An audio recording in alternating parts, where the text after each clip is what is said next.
El diezmo, un acto de fe.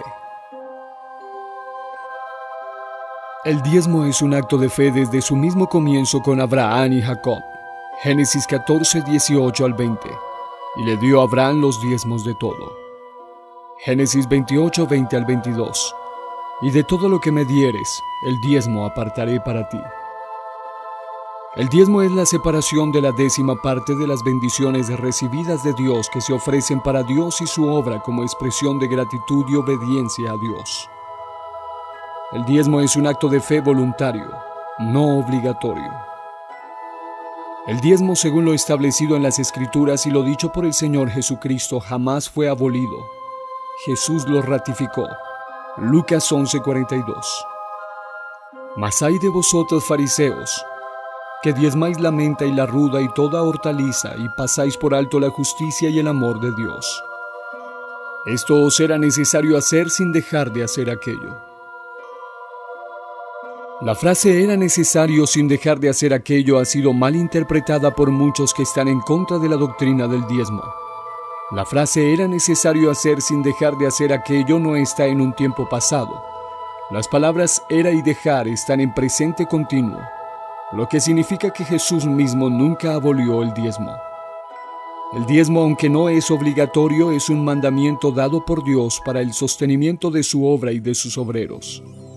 1 Corintios 9:14. Es un mandamiento tal como lo es el de la alabanza. Nada de lo que se hace para Dios se hace obligatoriamente, sino voluntariamente. Muchos dicen que el diezmo es de la ley, por lo tanto está abolido. ¿Pero es cierto eso? ¿Realmente estamos seguros de que el diezmo fue solamente en la ley o comenzó antes?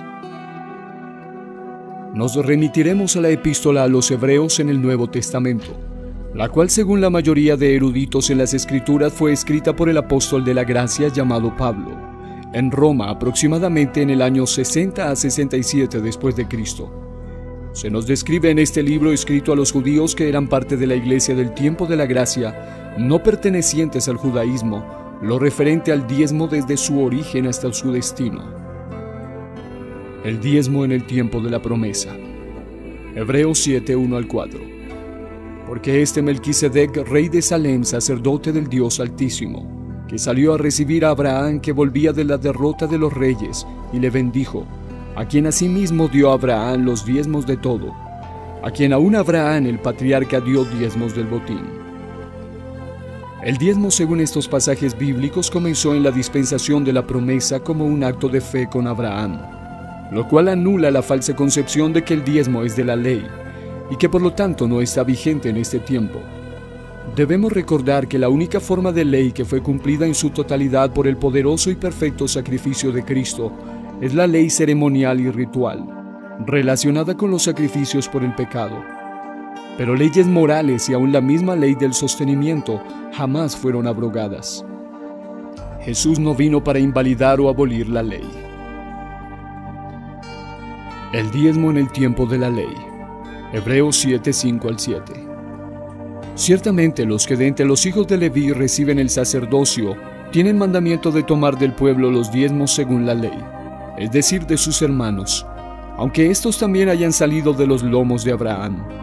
Pero aquel cuya genealogía no es contada de entre ellos, tomó de Abraham los diezmos y bendijo al que tenía las promesas. Y sin discusión alguna el menor es bendecido por el mayor. Los diezmos en el tiempo de la ley los recibían los levitas para su sostenimiento y se distribuía entre los levitas y sacerdotes que estaban a cargo del santuario y de las cosas sagradas.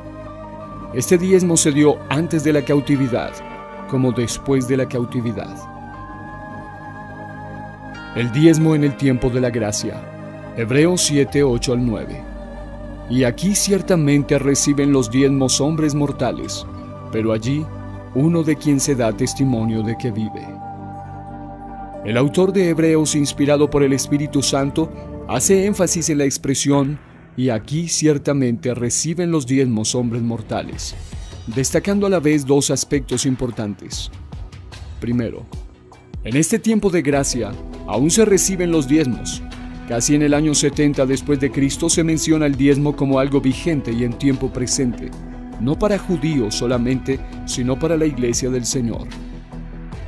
Segundo, aunque reciben los diezmos seres humanos de carne y hueso, mortales, sin embargo hay uno que es eterno quien lo atestigua, Dios mismo. En los tres tiempos, promesa, ley, gracia, existe un principio en común, es que el menor es bendecido por el mayor, en un sentido no solo literal, sino también espiritual. Se diezma de abajo hacia arriba, del hombre hacia Dios. En otras palabras, el diezmo a la vez es vertical, puesto que el diezmo le pertenece a Dios, y a la vez es horizontal. La obra y los obreros de Dios necesitan manutención. El diezmo, al ser un acto de fe, debe hacerse de corazón, no por obligación. Al hacerse de corazón se da con alegría. Tal diezmo es consagrado a Jehová, a su obra y a su servicio. Jesús lo aprobó según Mateo 23:23 y Lucas 11:42. En el Nuevo Testamento, de forma enfática, se enseña acerca de la ley del sostenimiento de los obreros en diversos pasajes. Honra a Jehová con tus bienes y con las primicias de todos tus frutos, y serán llenos tus graneros con abundancia, y tus lagares rebosarán de mosto. Proverbios 3:9-10.